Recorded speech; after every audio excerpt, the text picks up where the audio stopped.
Snopes wrote this article about our clip from last week. They say this law, the language of this law, does not apply to books. This is the actual quote from Snopes. It says, Lowe's bill does not seek to outlaw all religious or moral instruction regarding sexuality and sexual orientation, nor would it ban the sale or possession of generic religious texts such as the Bible.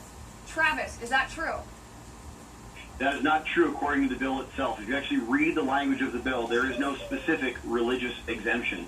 And as we know, with the way that this liberal legislature in California works, if it's not specifically exempted, then it is encompassed.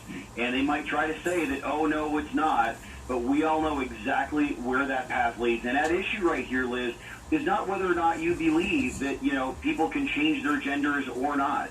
At issue is our First Amendment rights. Literally, they are trying to say that certain beliefs, certain teachings are fraudulent, and that if you engage in these teachings, you are violating the law. Not only would you potentially be violating the law, any books, services, etc. that would expound those beliefs are also violating the law. And as you mentioned very clearly, the Bible is pretty clear in terms of where the Bible stands.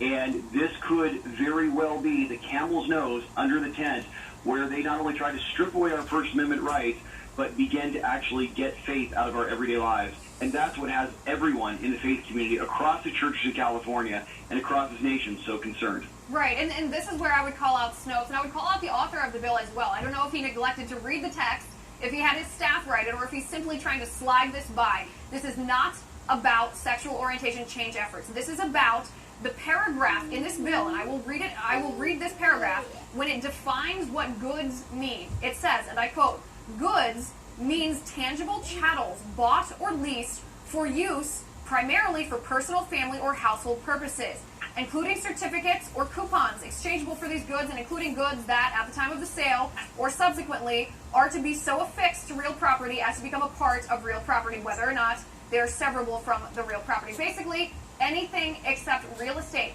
There is no literal interpretation of this bill that would give us any reason to believe that the government wouldn't have the power to ban books. Now, does that mean they're going to walk around and do it? Not necessarily, but they could have the authority to do so under this bill.